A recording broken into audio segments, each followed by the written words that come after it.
राधे राधे राधे राधे भक्तों। आज मैं फिर एक न्यू ब्लॉग लेके आ रही हूँ। आशा करती हूँ कि आप लोग अच्छे होंगे, बहुत अच्छे होंगे। कान्हा जी की कृपा से, माधव जी, मेरे प्यारे प्यारे माधव जी की कृपा आप सब भक्तों पे बनी रहे, उसके पीछे हम पे भी बनी रहे। आज आप लोग कैसे हैं कमेंट में ज़रूर बताइए।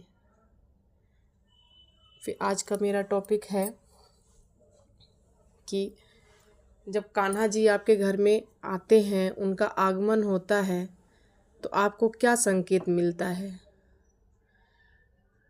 ऐसे कई संकेत होते हैं जो आपको पता लग जाता है कि हमारे कान्हा जी प्रकट हो गए हैं, हमारे घर में विराजमान हो गए हैं। आप भले ही आपको लगता है कि आज मेरे घर ये हो गया, वो हो गया, ऐसा क्यों हुआ, सब इनकी कृपा है। और ये तो इतने छलियाँ हैं कि ऐसे ये भेष अपना बदलेंगे, ऐसे रूप बदलेंगे जो कि कोई समझ भी नहीं पाएगा। और जो है अपना आगमन और अपनी दृष्टि भी बनाए रखते हैं। तो चलिए ब्लॉग को ज़्यादा बड़ा न करते हुए टॉपिक पे आते हैं। जैसे मान लीजिए आप जो है सबके घर में तो तुलसी जी की तो होती ही हैं।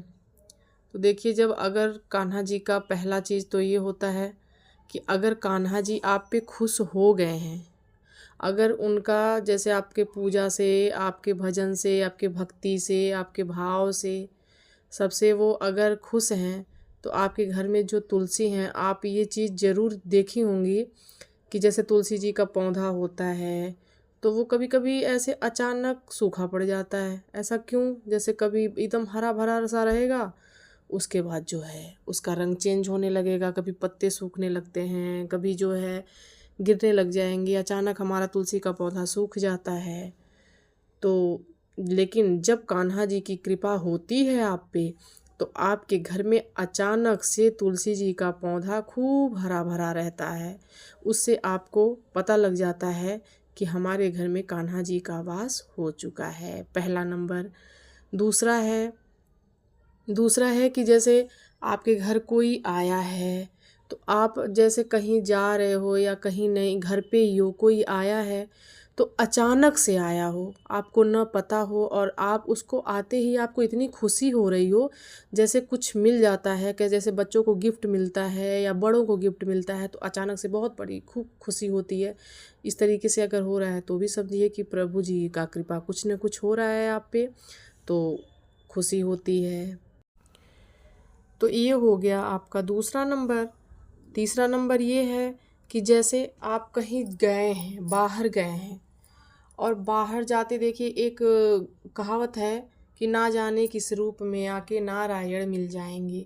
तो वही चीज़ होता है कि आप जैसे कहीं गए हैं, या जानवर या कोई बच्चा या कन्या अगर आपके आगे, आपके सामने आ गया और आपसे अगर कुछ मांगने लगा, तो कृपया करके आप इनकार ना करें।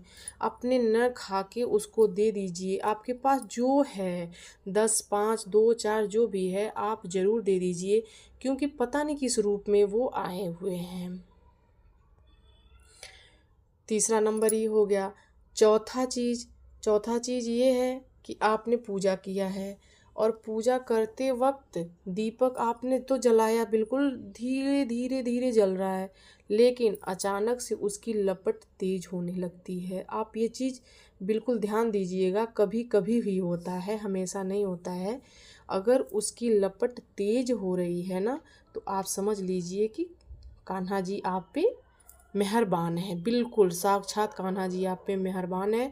और आप कभी भी देखिएगा, आपके पूजा करते समय आप जब भी उनको देखेंगे, तो आप वैसे देखेंगे तो कभी उनका चेहरा ऐसा नहीं रहेगा, लेकिन आप देखेंगे तो जैसे स्माइल करते रहेंगे, हंसते रहेंगे।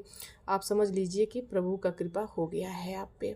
लास्टवा पांचवा नंबर ये है, जैसे आप कहीं, जैसे आपके घर में एक रूम है, मान लीजिए एक रूम में 2 रूम है, आप दूसरे जगह हैं, एक रूम में ही कहीं इधर उधर आप गई हैं, तो अगर कान्हा जी अकेले हैं, तो कभी उनका कुछ हाथ का ब्रेसलेट गिर गया, या बांसुरी गिर गई, या उनके मुकुट गिर गया, कुछ भी गिरा हुआ अगर है, तो भी समझ लीजिए कि आपके घर में कान्हा जी का वास हो चुका है।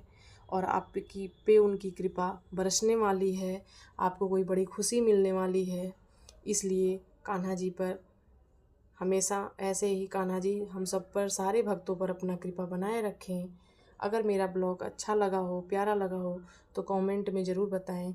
एंड जो मेरे चैनल पे न्यू आया हो वो लाइक सब्सक्राइब अवश्य कर ले। राधे राधे।